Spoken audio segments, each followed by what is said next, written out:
Hi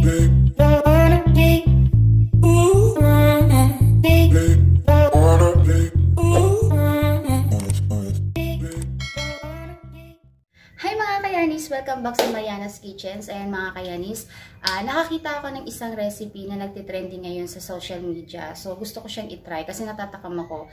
Mahilig ako kasi mga kayanis sa mga kakanin. So itry natin to. Kahit kaunting recipe lang mga kayanis, makakagawa ka na ito kasi napakadali lang hatiin ng mga sangkap niya. So again, yung recipe na gagawin natin mga kayanis is good for me. Good for me. Hindi, kaunti lang muna. Kaunting amount lang. So, tingnan natin kung kumusta ba yung lasa. So, kung gusto nyo damihan na, pwede naman, double nyo na lang yung measurement na gagawin nyo. So, ayun mga kayani, samahan nyo ako. Papakita ko sa inyo kung ano to. A few moments later. Kayanis, magsimula tayo sa llanera. Lagyan natin siya ng sugar. Siguro, ang ilalagay ko, ayoko na masyadong matamis. 1 teaspoon and kalahati lang. Yan yung ilalagay natin. And then, maglagay na rin tayo sa kanya ng kaunting tubig lang. Para lang hindi siya masyadong masunog later kapag ininit na natin siya. So, ayan, buksan natin yung ating apoy. Kuha tayo ng tong. Huwag nyo siyang hahaluin mga kayanis para hindi naman mamuo yung ating agad yung sugar. Dahan-dahang apoy lang para hindi siya masunog.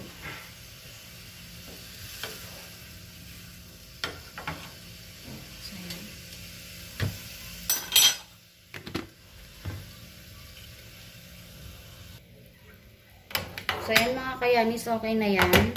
Yan, nag-golden brown na siya.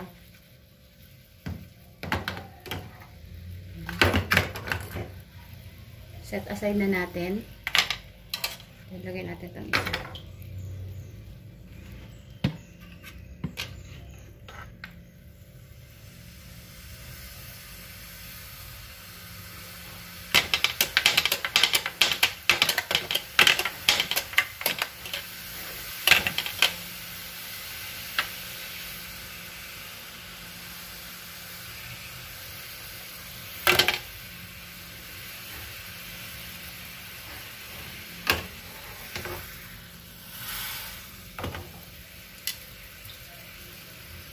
So, that's it mga kayanis. Okay na yung ating llanera with the sugar. Gawin na natin yung ating mixture.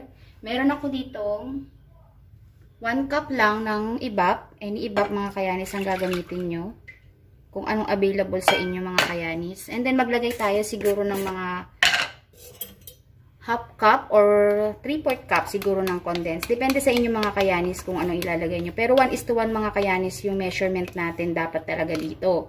Since dapat isang latang gatas ng condensed at isang latang gatas ng ibap. Pero ako kasi meron akong nailagay na condensed. So, minano ko na lang. Tinansya ko na lang siya mga kayanis. And then, maglagay din tayo sa kanya ng isang egg.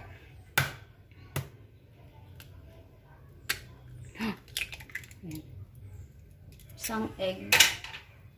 And then, haluin natin siya.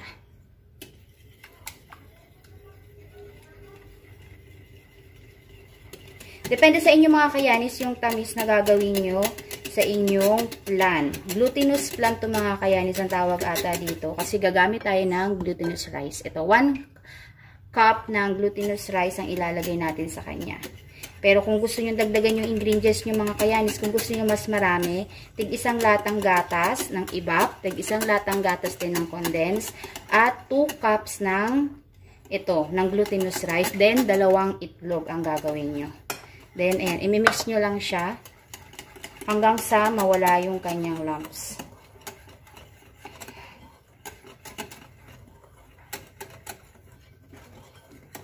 So, ayan.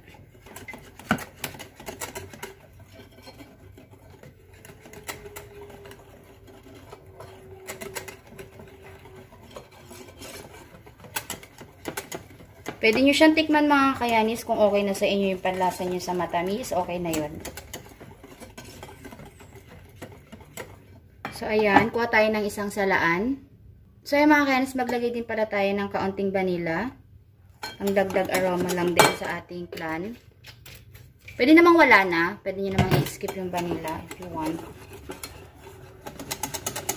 So, ayan. Isalain natin itong mga kayanis hanggang sa makuha natin yung tamang consistency niya. So, ayan. Kumuha lang ako ng another bowl. Salain lang natin para iwas buo-buo.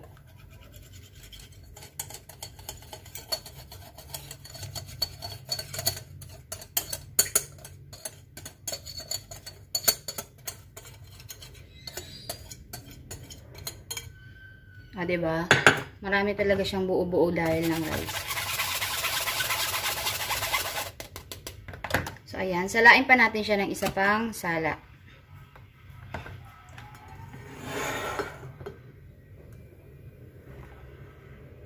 So, ayan. So, habang ginagawa natin itong mga kayanis, nagpapainit na rin ako ng ating tubig. Kailangan kumukulo bago natin ilagay yung ating glutinous flan. So, ayan.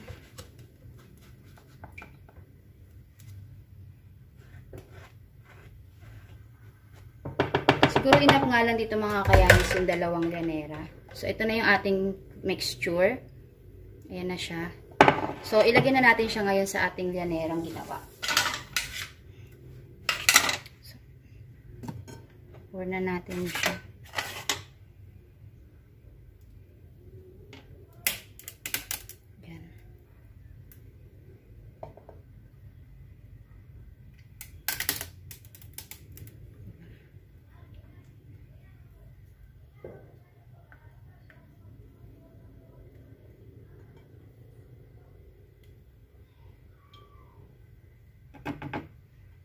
And then, pwede natin siya lagyan ng cover ng ating foil.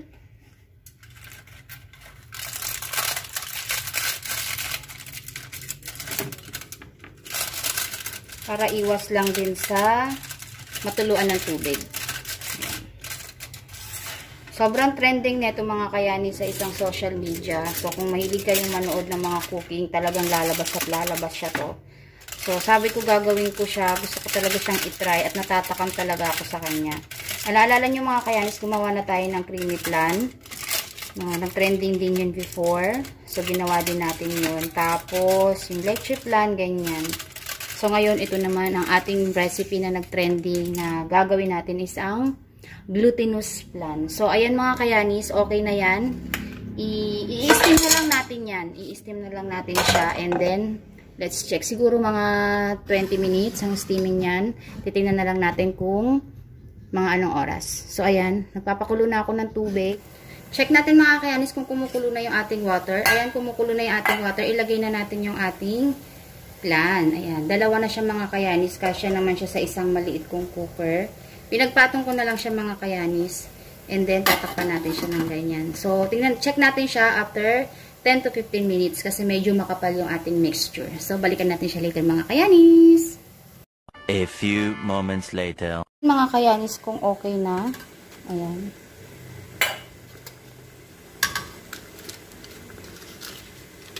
So, ano yan na siya guys.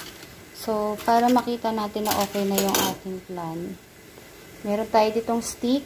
Tutusukin natin siya. Ayan. Ayan, wala na siyang sumasama mga kayanis. Okay na yan. Turn up na natin. Then, palamigin na natin. No. So, ayan mga kayanis. Ito na yung ating inaantay, yung tikiman portion natin. And, paglabas niya kasi mga kayanis dun sa nung pinalamig na natin siya, inilagay ko muna siya sa ref. Ito na siya. So, ito na yung ating pinagkikriban. So, titikman na natin ngayon siya mga kayanis. So, galing ref lang to. So, ayan siya mga kayanis. Ang linis niya. O, diba? O, diba? Sana masarap. Ayan. Then, meron tayong lagayan dito. Ayan. Plan na lagayan talaga siya. So, transfer natin.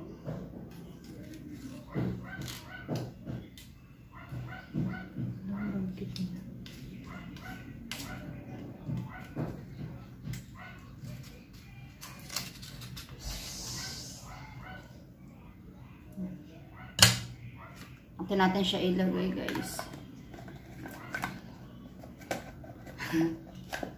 Kinakabahan ako. So, yan. Oh my. Wala. Ano siya guys. Putik niya. Ayusin natin. Ang lagkit niya. So, ayan na siya, guys. So, ayan, guys. Style chip lang talaga siya. Nag-glutinous rice. So, tikman natin. Ang lagkit niya. Ayan.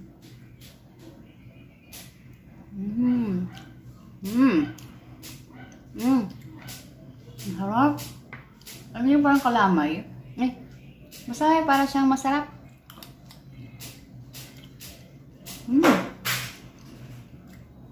Perfect to, guys. Kung gusto niyo ng mga kakanin, perfect nga. Kaya pala trending. Lasang leche plan na malambot, na chewy. Na alam niyo yan. Ang sarap. Sarap. Tama lang yung syrup natin sa kanya, guys. 1 teaspoon and half teaspoon lang yun. So, hindi ka siya gaano talagang katamisan. Ang sarap niya. Grabe.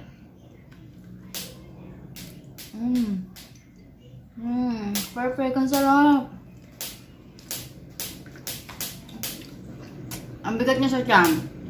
Hindi ko ito mauubos itong dalawa. Ibibigay natin itong isa. Kasi ito, hanap na to sa akin. Ang sarap niya, guys. Panalo. Panalo. Perfect siya sa kape. May kape ako, guys.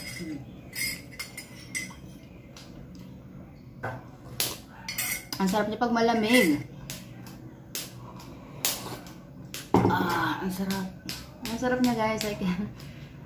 Pwede natin ito gawin, guys, sa Pasko, sa mga event nyo. Pwede nyo siyang gawing dessert. Sa leche plan, pwede siyang gawin. Meron ka pang glutinous rice. Pakamura lang ng ingredients, guys. So, swak na swak talaga. So, ayan, guys. Tikman nyo na. Ang sarap. Guys, thank you for watching. So, sana nagustuhan nyo yung vlog na to. Subukan nyo rin to, guys, for sure na hindi kayo magkakamali at hindi kayo papalpak. Gawin nyo lang, guys, yung ingredients natin. Perfect talaga, guys. Kung nagkikrave ka lang naman, kahit yung kalahating ingredients lang. Tulad ng ginawa ko, guys, half of ingredients lang naman yung ginawa natin talaga. So, swak na swak yun. So, ayan, guys. Thank you for watching. Sana nagustuhan nyo yung vlog natin for the day. Bye! See you in my next vlog. Hanap pa tayo ng mga trending video na gagayahin natin. Bye! God bless us all!